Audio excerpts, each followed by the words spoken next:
Boa noite a todos, a graça e a paz do nosso Senhor Jesus Cristo, amém? Muito bom estar aqui hoje, pregando nesse dia especial, Dia das Mães. Que bom que você veio, apesar do frio, apesar da chuvinha, né? Hoje estava um tempo bom para ficar em casa, debaixo da coberta, mas você veio até aqui. Que bom, Deus tem algo especial para você nessa noite. Para você, para mim, para todos nós, amém? Dia das Mães é sempre uma alegria, é sempre uma bênção, não é verdade? O Dia das Mães é muito importante na nossa cultura, é muito importante também na vida da nossa família, celebrarmos isso em família, como igreja também, como comunidade, como corpo de Cristo, celebrarmos a importância que a mãe tem na nossa casa, nas nossas vidas, nas nossas famílias e no nosso país também. O Brasil é um país que tem a mulher como uma figura muito forte na nossa sociedade. O Dia das Mães, para você ter uma ideia, o Dia das Mães, como data comemorativa no comércio, só perde para o Natal. É uma data muito importante para os comerciantes aí. Quem já comprou um presente para a mamãe? Já entregou? Levanta a mão. Aí, ó, bastante gente. Quem fez um almoço especial hoje? Almoçou junto aí, ó. Bastante gente também. Então vocês movimentaram o comércio e fizeram jus a isso aí. Essa pesquisa, né, que diz que o Dia das Mães movimenta as nossas cidades, movimenta o nosso país, e movimenta também a nossa igreja, as nossas famílias também. Por isso estamos fazendo esse culto celebrativo nessa noite, para celebrarmos a figura tão importante que é a figura da mãe nas nossas vidas. O tema da mensagem de hoje é mulheres que marcam a história. Você pode repetir isso comigo? Mulheres que marcam a história. Nós estamos vivendo num mundo em que as mulheres têm muito espaço. Acho que, se olharmos para trás, toda a época antiga, talvez a mulher nunca teve um papel tão influente na sociedade como nos dias atuais. Nós podemos ver isso muito claro nas nossas últimas eleições presidenciais. 3 dos 4 candidatos mais votados eram mulheres. Vocês se lembram? A quarta colocada foi a Luciana Genro, terceira Marina Silva e a primeira colocada Dilma Rousseff, que é a nossa presidente. Então as mulheres estão ganhando espaço, estão conquistando o mundo e nunca, talvez na história, tiveram tanta ênfase, e tanto espaço como elas têm hoje nos nossos dias. E na Bíblia Sagrada também vemos que muitas mulheres marcaram a história. Eu gostaria de convidar você a abrir a sua Bíblia no primeiro livro de Samuel. Abra a sua Bíblia no primeiro livro de Samuel.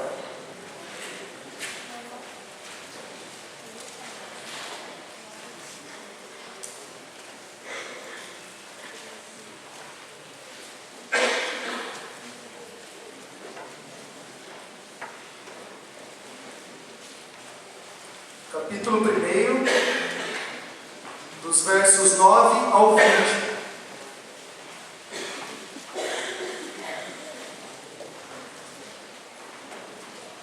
Primeiro Samuel, capítulo 1, dos versos 9 ao 20.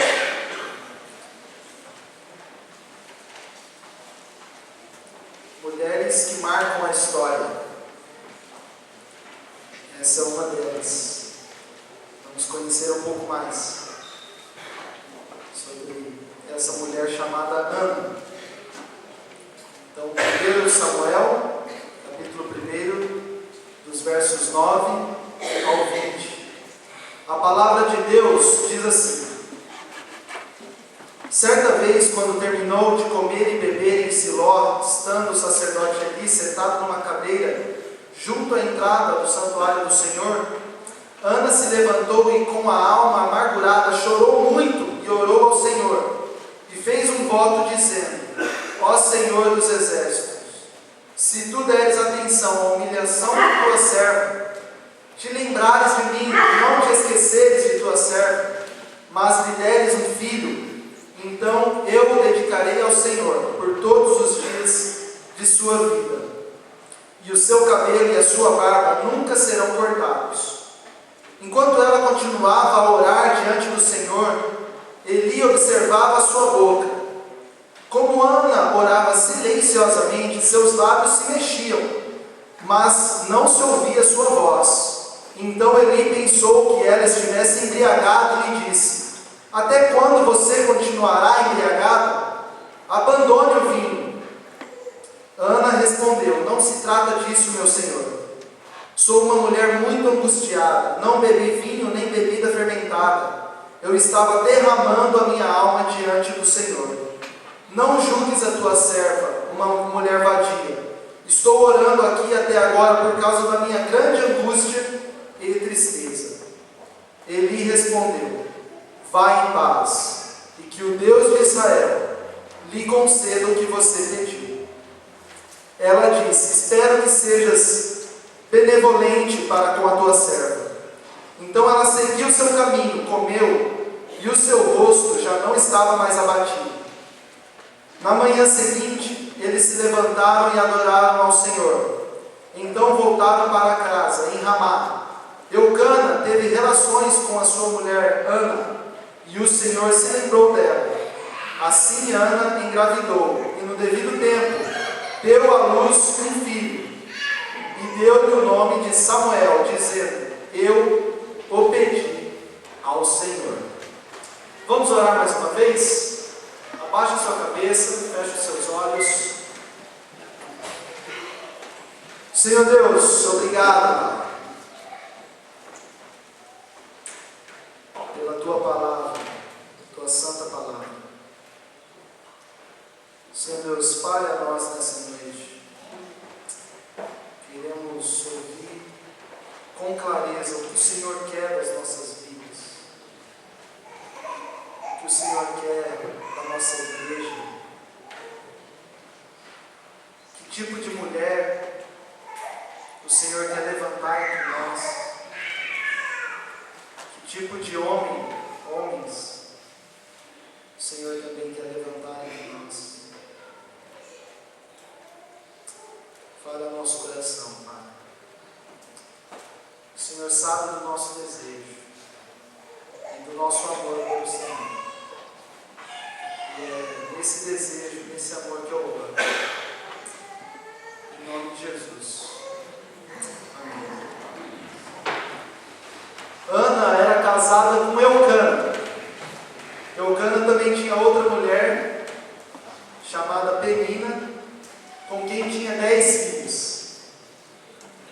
Ana era estéril e não podia ter filhos. Na época, a prática da poligamia era comum. O homem se casava com várias mulheres, mas o ideal de Deus sempre foi a monogamia, onde um homem se casa apenas com uma mulher. Mas na época, a prática da poligamia era comum. Você imagina, se o casamento entre um homem e uma mulher, apenas dois, um casal convivendo já é difícil. Imagina um homem e várias mulheres. Como não era complicado. Talvez o mais difícil não eram as mulheres, eram as sogras, né? Tem gente que tem essa discussão aí. O que será que era mais difícil? Mas sogra também é bênção, viu, gente? Sogra também é mamãe, né? Segunda mãe. Na história de Ana não foi diferente. A gente vê que a poligamia, até na Bíblia, sempre dava muitos problemas. Havia muita dificuldade em relacionamentos. E Penina, que tinha os 10 filhos, ficava fazendo inveja para Ana, que era estéril e não podia ter filhos. Ela dava tchau para Ana com as duas mãos, assim, dizendo: eu tenho 10 e você não tem nenhum. E essa mulher chamada Ana, que significa graça, começa a ter uma profunda angústia, uma profunda tristeza de coração, porque ela desejava muito ser mãe. Ela ela desejava muito selar o amor que ela tinha com Eucana e ter assim um filho com ele. E nessa noite nós vamos ver 3 características dessa mulher que marcou a história. E consequentemente também 3 características para todos nós. Para mulheres e homens que também podem marcar a história, devem marcar a história. Amém? A primeira delas são mulheres que buscam a Deus. Mulheres que buscam a Deus. Ana é descrita como uma mulher que se derrama na presença de Deus. Ana tinha a fé de que Deus responderia às suas súplicas e às suas orações. Deus era poderoso para ela, mesmo sendo estéril, engravidar e conceber um filho. Ela tinha fé nisso. Ana cria num Deus maior do que as circunstâncias das nossas vidas. Naquela época, o povo de Israel se aglomerava em determinados lugares para cultuar a Deus. E nessa passagem em específico, eles estão em Siló. E Ana simplesmente não quer participar daquela reunião. Ela não quer simplesmente participar daquele conjunto de pessoas, daquele aglomerado de pessoas. Mas ela quer individualmente ter uma experiência com Deus. Ela quer individualmente se encontrar com Deus, face a face. Você já teve uma experiência real com Deus? Você conhece a Deus? Em uma das passagens mais marcantes do Evangelho, a gente vê Jesus se encontrar com uma mulher samaritana e ele diz: eu procuro adoradores que me adorem em espírito e em verdade, aqueles que estão com o coração quebrantado diante do Senhor. Por mais que nós nos reunimos aqui em grupo, por mais que nós, muitas vezes, nos aglomeramos em grupos, pequenos grupos ou grandes grupos, em cultos, Deus quer uma posição individual de cada um de nós. Deus quer um derramamento individual na presença dEle. E é interessante a gente notar que parece, eu tenho essa impressão, que as mulheres têm mais facilidade para isso. Os homens têm um pé atrás com essa questão de se quebrantar na presença de Deus. Parece que os homens partem mais para a razão, ou tem certa desconfiança, né? O que eu vou ganhar com isso? As mulheres não. Elas são mais abertas aos sentimentos, são mais abertas à fé, à emoção, à transformação pelo afeto. Nos evangelhos, as maiores provas de amor a Jesus Cristo são relatadas por mulheres. É uma mulher que se derrama aos pés de Jesus, derramando perfume, se derrama em lágrimas. São mulheres que sustentam o ministério de Jesus financeiramente. São elas que permanecem durante a crucificação, juntamente com o apóstolo João. São elas que são as primeiras a crer na ressurreição de Jesus, espalhar essa notícia. São elas que tocam as vestes de Jesus e são curadas. Já os homens Um trai o mestre, o outro o nega publicamente. Outros ali que caminham com Jesus ressurreto e não acreditam, não conseguem enxergar que aquilo que Jesus havia prometido havia se cumprido. Eu estava pensando sobre isso e me lembrei de um testemunho que eu ouvi alguns anos atrás, de uma mãe, uma mulher cristã evangélica,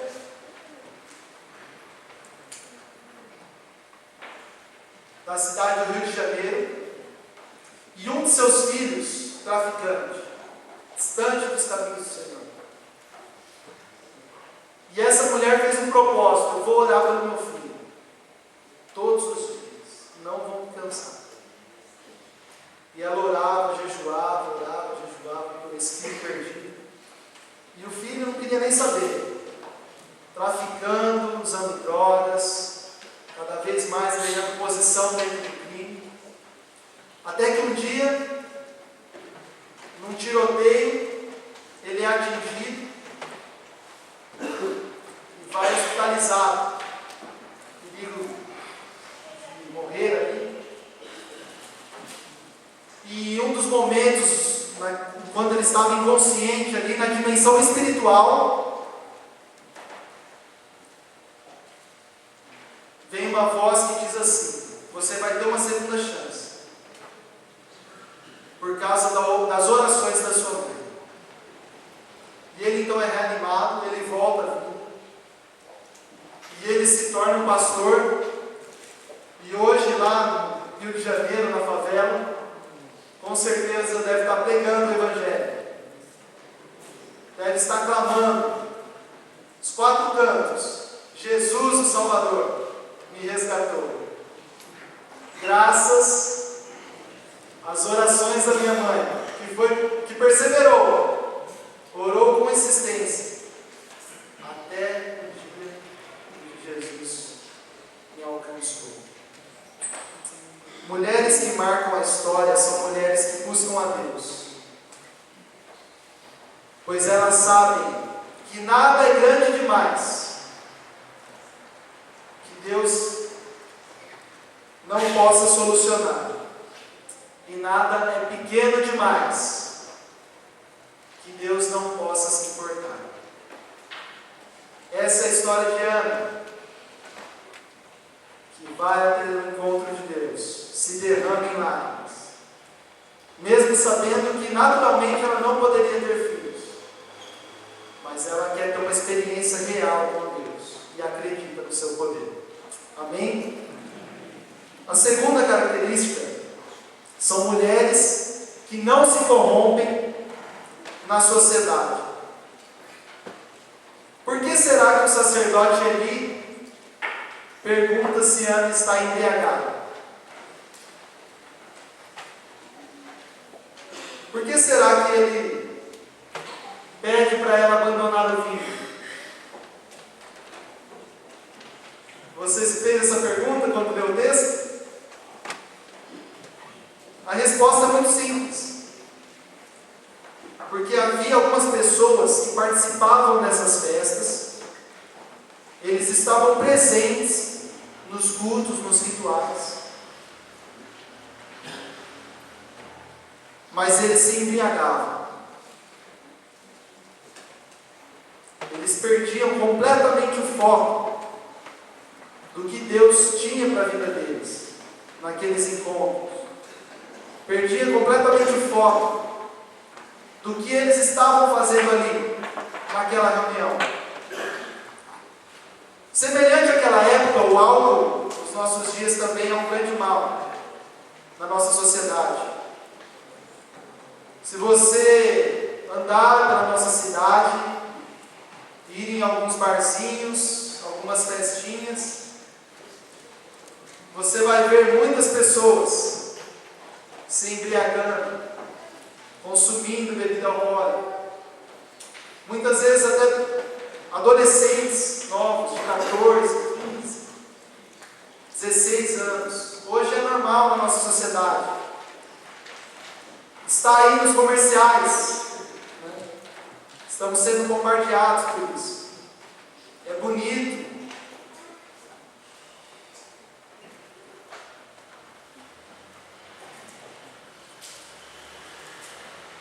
Mas existem outras coisas também, que o vinho aqui nessa passagem, ele pode simbolizar para a gente. Coisas que a sociedade tem nos empurrado e tem nos contaminado, tem tentado nos corromper. Especificamente no papel das mulheres, como a sociedade tem pregado a beleza, a estética, como um alvo a ser atingido. O Brasil é campeão em cirurgias plásticas. Ou então, por que não dizer do status social, da profissão? Quando eu morava em São Paulo, ouvi diversas vezes, muitas mulheres, e homens também, falando: se for necessário abrir mão da minha família, da minha cidade, qualquer coisa, para eu ser bem sucedido na minha profissão, e eu não penso duas vezes, eu abro mão. Eu abro mão. Ou o dinheiro. O dinheiro. Quantos de nós vivendo para ganhar dinheiro? Homens e mulheres ricos e poderosos, mas tão distantes dos caminhos do Senhor, tão distantes dos propósitos de Deus para nós. Eu me lembro de uma mulher, Madre Teresa de Calcutá, que realizava um trabalho social cristão na cidade de Calcutá, uma cidade muito pobre. Pensa numa cidade pobre, aqui do Brasil. Multiplica aí por, não sei, 10 vezes. É Calcutá. Muito pobre. E um senhor fica sabendo dessa iniciativa da Teresa de Calcutá, e ele vai conhecer isso. Ele passa alguns dias lá com ela, conhece aquela cidade, conhece aquele ministério que ela estava desenvolvendo ali. E aí, no dia que ele está indo embora,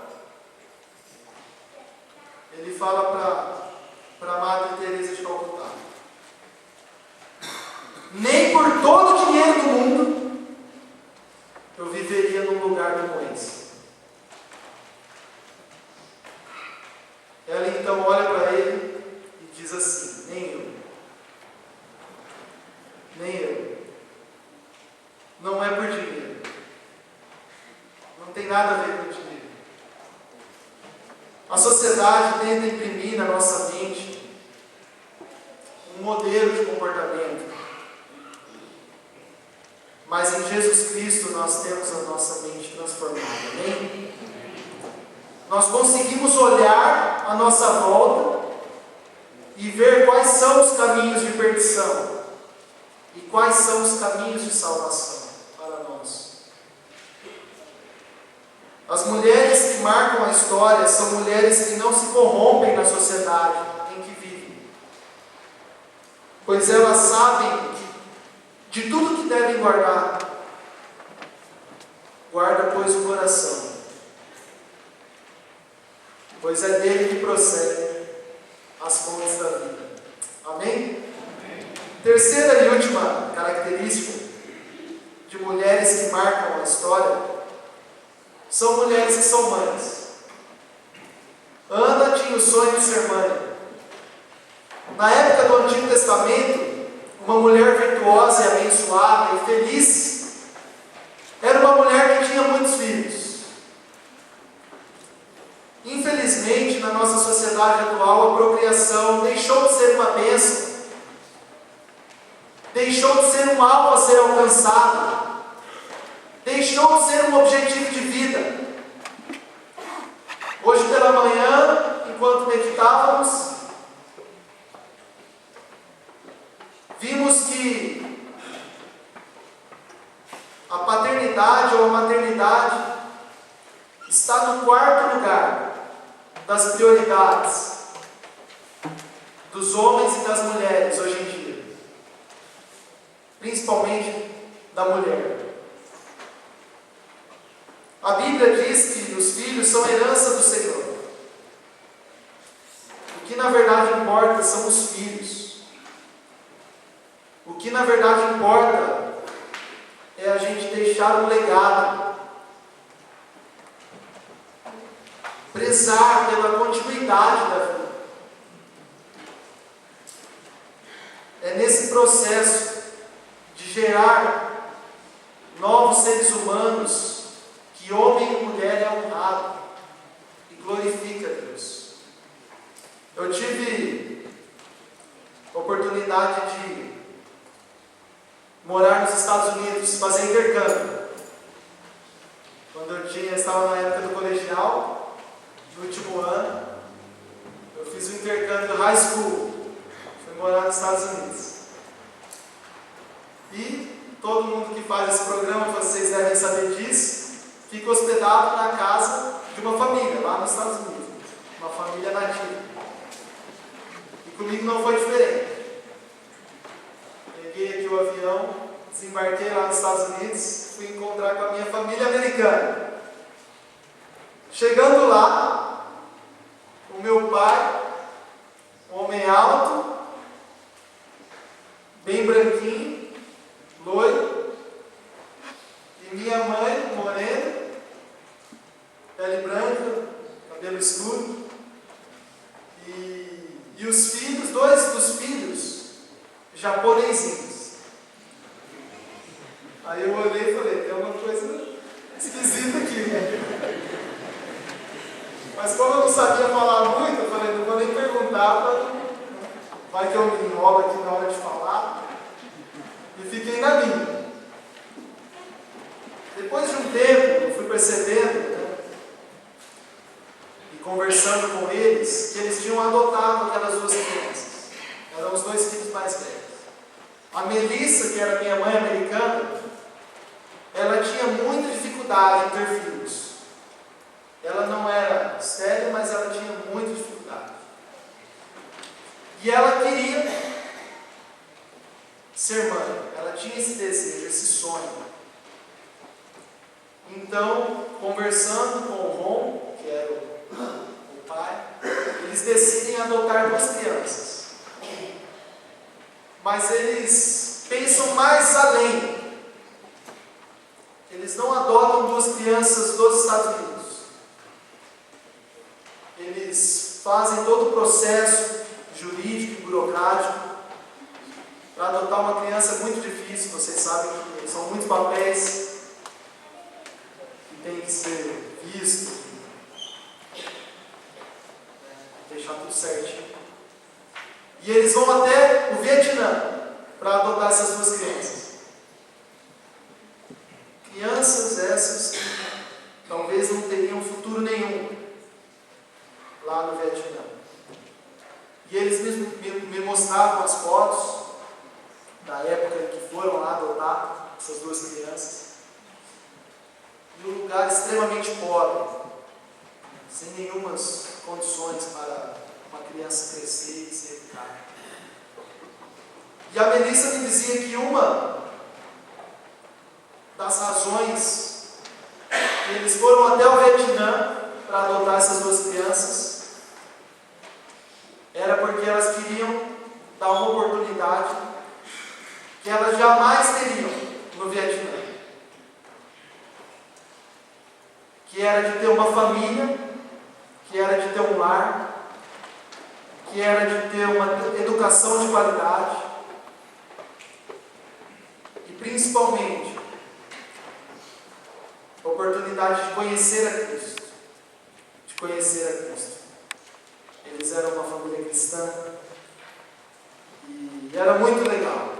Todos os anos a gente comemorava.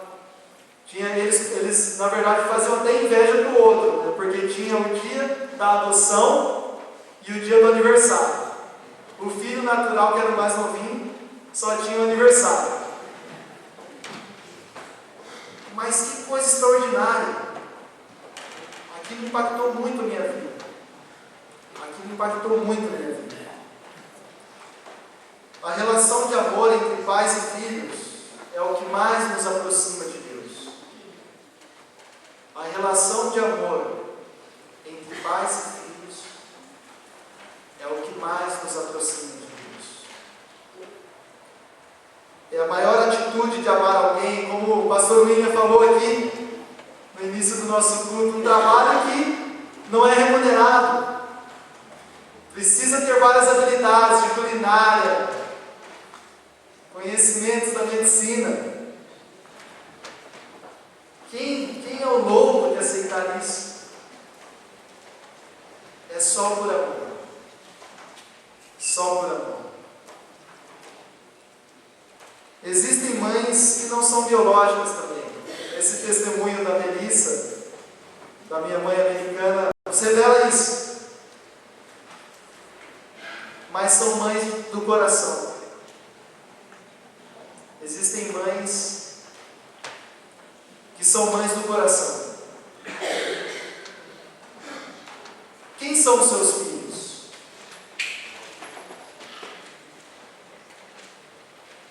Quem vai continuar a sua jornada? A história de Ana nos ensina que não basta apenas ser mãe, mas também é necessário que a gente consagre os nossos filhos a Deus todos os dias. Antigamente, as mães oravam muito pelos filhos. Antes, o filho saía de casa para ir para a escola, ou para ir para brincar na rua, ou saía para se divertir com os amigos à noite. A mamãe e o papai ficavam de joelhos lá na cama, no quarto, orando pelos filhos, consagrando os filhos a Deus. Hoje em dia, com o celular, muitas vezes os pais, as mães consagram o filho ao celular, não é verdade? Ou melhor dizendo, ao Deus celular. Como a gente precisa dobrar os nossos joelhos e colocar os nossos filhos diante do Senhor, entregá-los, consagrá-los a Deus. Gostaria de passar um vídeo que mostra um pouco sobre essa relação entre pai e filho, que você pode ter na sua casa, mas especialmente a relação entre a mãe e o filho, ou entre mães e filhos. Assista esse vídeo e veja se você se identifica.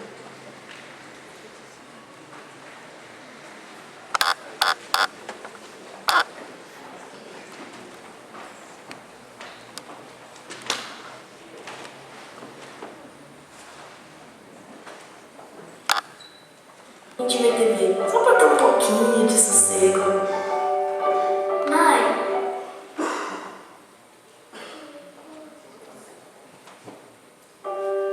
Mami, eu nunca te disse, mas eu te amo do jeito que você é.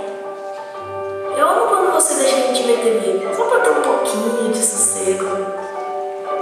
Mãe, eu amo quando você dorme lendo pra mim. Você trabalha o dia todo. E daí que eu não saio da sua barriga? Você é minha mãe. É, amor. Eu não sou como você sonhou. E você me ama mesmo assim.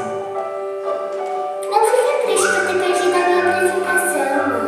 Depois eu danço pra você. Você me enfrentou e me colocou na reabilitação. Te amo por isso, Gilmar. Eu sei que você é a minha preferida. Eu amo quando você está presente na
só mulheres boas que marcam a história.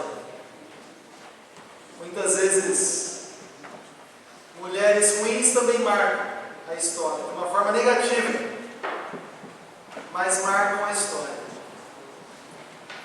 Mas essa noite, que eu estou querendo dizer, não é marcar simplesmente a história nesse nível humano, marcar a vida de alguém, de um filho, de um pai,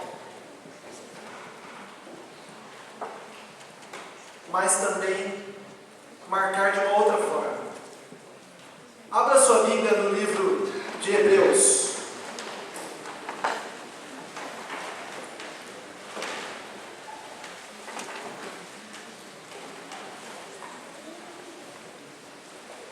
Hebreus 11.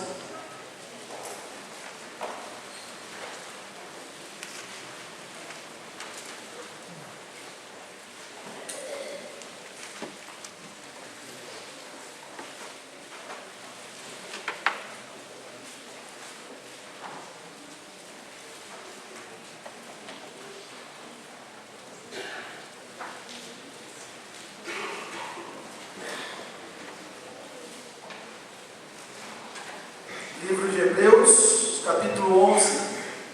Nós vamos ler alguns versículos desse capítulo, já para encerrar esse tempo da mensagem de hoje. Hebreus, capítulo 11.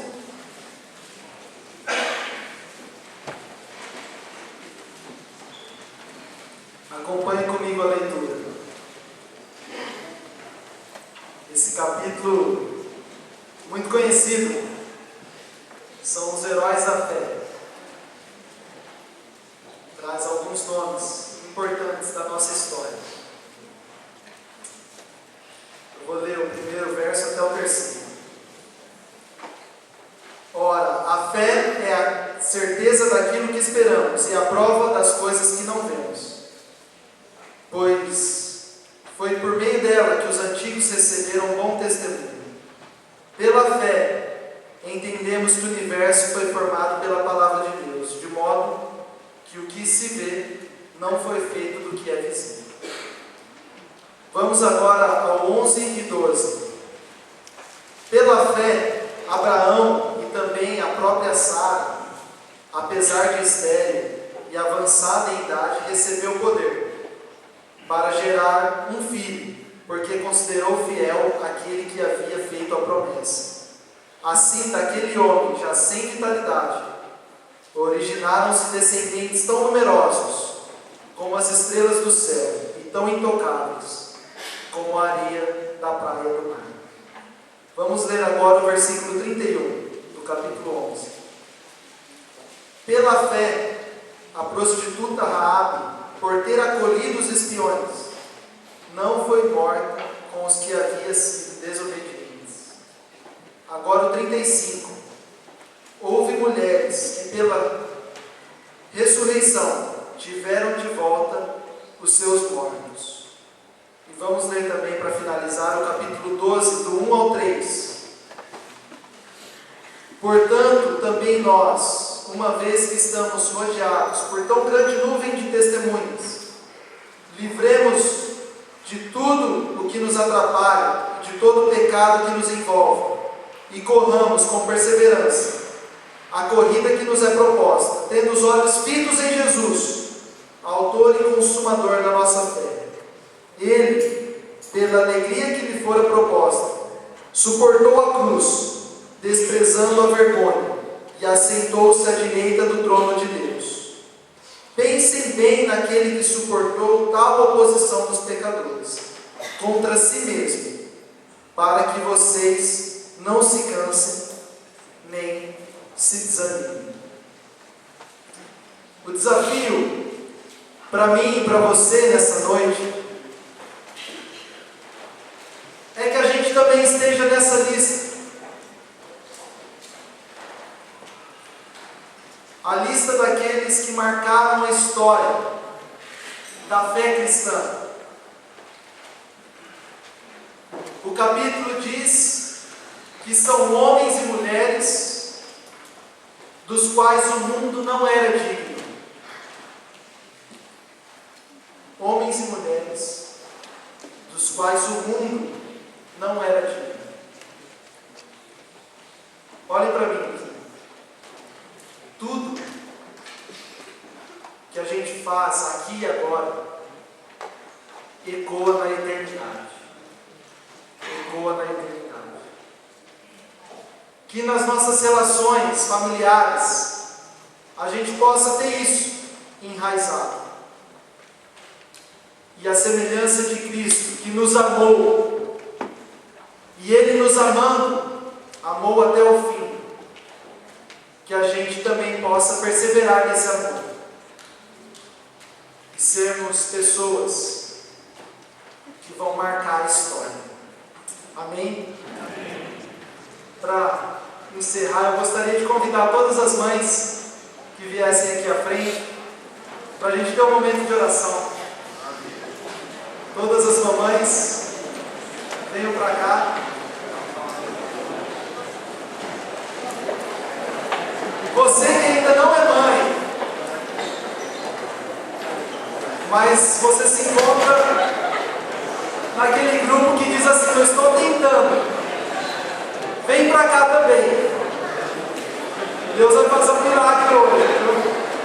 Vocês vão conseguir engravidar.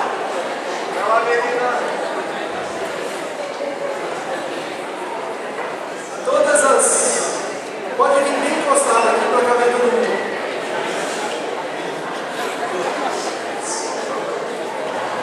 Todas as mulheres também que têm o sonho de ser mãe. Talvez você não tenha colocado isso diante de Deus.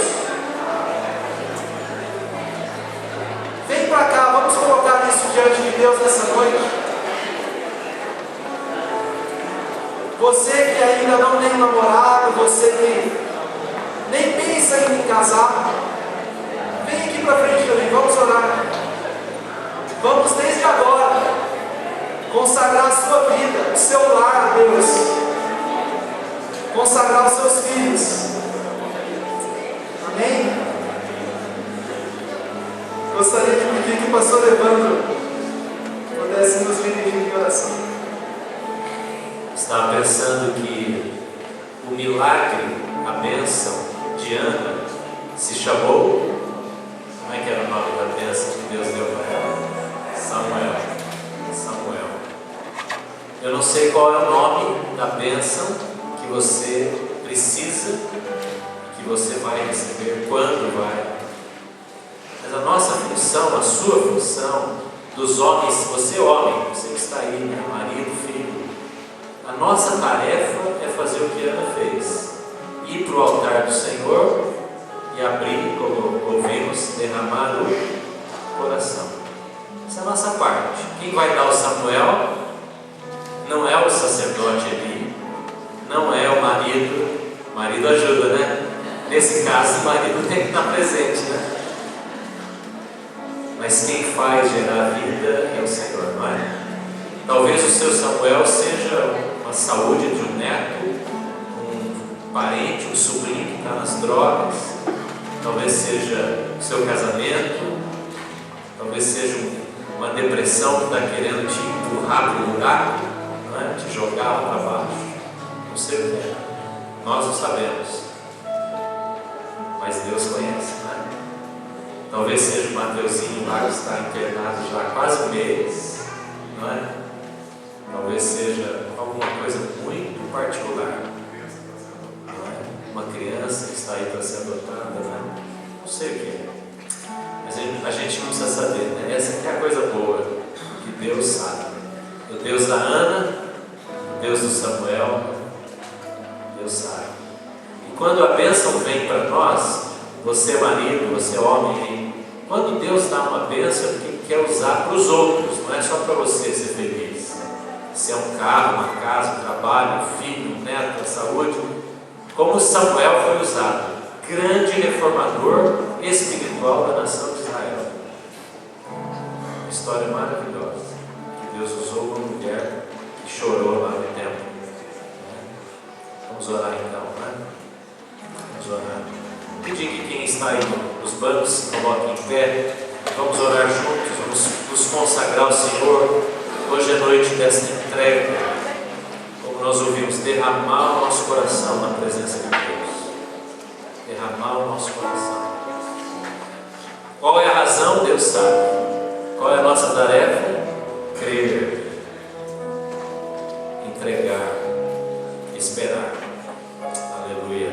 Pai, nós te bendizemos pelo teu amor revelado por nós, por Jesus na cruz, porque através de Cristo nós temos todas as coisas. Quem nos fará acusação? Quem nos condenará? Quem nos afastará do teu amor? Nem morte, nem vida, nem poderes, nem anjos, nem aflições, nem dificuldades, nem hospital, nem planos não cumpridos, nem sonhos não realizados, nada, nada, nada nos separará do teu amor revelado por Jesus. Neste amor nós nos seguramos, neste amor nós nos abastecemos, e nesta noite queremos orar por cada mulher que está aqui no teu altar, na tua presença. São mães cujos corações podem estar aflitos, cansados, tristes, ou podem estar tão felizes, jubilosos, alegres, gratos. Tu conheces, tu sabes. Então nós oramos, nos entregamos a ti, Senhor. Oramos, eu quero orar juntamente com irmãos, pastores, presbíteros e todos os membros dessa igreja. Nós queremos orar por aquelas mulheres que estão aqui, que estão trazendo no teu altar, à semelhança de Ana, uma questão muito profunda, pessoal, um problema muito íntimo, uma dor muito profunda da alma. E a semelhança de Ana, que era até desprezada, que não era compreendida nem mesmo pelo marido, nem pelo sacerdote, talvez alguma mulher que está aqui, cuja alma está aflita e angustiada nesta noite. Nós oramos em nome de Jesus e pedimos a tua bênção, a tua cura, a tua libertação, a tua restauração. Pedimos o teu consolo, pedimos a Deus que uma obra do teu Espírito Santo seja feita na vida desta mulher e ela saia daqui segura que a vida dela está nas tuas mãos e que este problema está no teu altar, e não há melhor lugar, não há melhor lugar do que a tua presença. Nós oramos, ó Deus, oramos gratos porque em Cristo Jesus estamos seguros, e essas mulheres estão seguras que os filhos estão nas tuas mãos, seguras que a família está nas tuas mãos, que as incertezas, todas estas coisas estão seguras naquele que rege todo o universo, o Senhor Jesus. Louvado seja o teu nome. Enxuga, Senhor, lágrimas, tira a tristeza, Senhor, tira a dúvida, fortalece a fé, Senhor, para que hoje mesmo, para que nesta semana, amanhã, quando elas se levantarem, elas possam se gloriar e se alegrar em Ti, Pai, colocar o coração em Ti e naquilo que o Senhor pode e vai fazer por elas. Oramos, ó Deus, agora pelas famílias, pelos maridos, pelos filhos. Oramos, ó Deus, por um espírito de unidade, como nós ouvimos nesse vídeo, que o amor seja transbordante em nós, Senhor. Nós queremos pedir que Tu cures aqueles casais que porventura estão afastados uns dos outros, onde não tem havido aquela comunicação agradável, aquela conversa, aquela sensação de bem-estar quando estão juntos, de amizade, de comunhão espiritual. Oramos, ó Deus, para que o Senhor aproxime esses casamentos e trate desses casamentos de novo. Traz para a Tua presença, põe a Tua mão sobre eles, Senhor, sobre filhos. Deus, nós oramos para que, se há quebra de comunicação, nós pedimos cura para filhos e pais e filhos, em nome de Jesus. Pedimos que haja reconciliação, Senhor. Deus, nós oramos pedindo que Tu cerques as nossas casas com espada de fogo, Senhor, com o fogo da Tua presença, Deus, coloca os teus anjos sobre os nossos lares, para que nos protejam dos ataques de Satanás, Deus, das influências do mundo, da sociedade, dos valores que destroem, que solapam, Senhor. Nós te pedimos, protege os lares, ó Deus, protege. Senhor, não queremos viver sob a influência daquilo que não é o valor da Tua Palavra. Da Tua Palavra. Ensina-nos a andar como uma luz para os nossos pés na Tua Palavra, Senhor. A escolhermos desde o lazer que temos, os livros que lemos, revistas, os filmes e tudo aquilo que vem para nós, possamos fazer aquela peneira mesmo, aquela proteção da nossa casa, do nosso lar, individualmente. Livra-nos, Senhor, de nos afastarmos da Tua vontade. Nós oramos por santificação, por vida bonita na Tua presença. Ó Deus, nós oramos pelos jovens, adolescentes que estão na fase do estudo, da busca do conhecimento, da graduação. Oramos por aqueles que estão procurando emprego e pensando no que vai ser no ano que vem, quando se formarem, ou daqui a um tempo. Nós oramos para que esses jovens descansem em Ti, Senhor, em Ti. Amem ao Senhor e busquem o Senhor, porque o Senhor tudo suprirá na vida deles. Que eles amem muito mais o Senhor do que a prosperidade, o trabalho, o sucesso, o ter. Que o amor pelo Senhor seja a maior atração desses corações. Oramos pelos idosos, que eles sejam exemplos. Deus, oramos pelos avós, para que eles sejam mesmo homens e mulheres de fé e possam testemunhar com alegria estes anos que o Senhor tem dado a eles. Sejam homens e mulheres que inspirem os seus netos, os seus filhos para o Senhor. E assim queremos caminhar, Pai, na dependência do Senhor. Em nome de Jesus. Amém. Vamos cantar juntos. Pastor William, o Eduardo, vamos dirigir-nos. Aliança, Deus, de promessas, Deus que não é homem pra mentir. Tudo pode passar, tudo pode mudar, mas Sua palavra vai se cumprir.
Senhor, Salvador, Jesus, que o amor de Deus, nosso Pai, as consolações, a presença do Espírito Santo repousem sobre nós permaneçam desde agora para todo sempre. Irmãos, irmãs, mamães, Deus abençoe.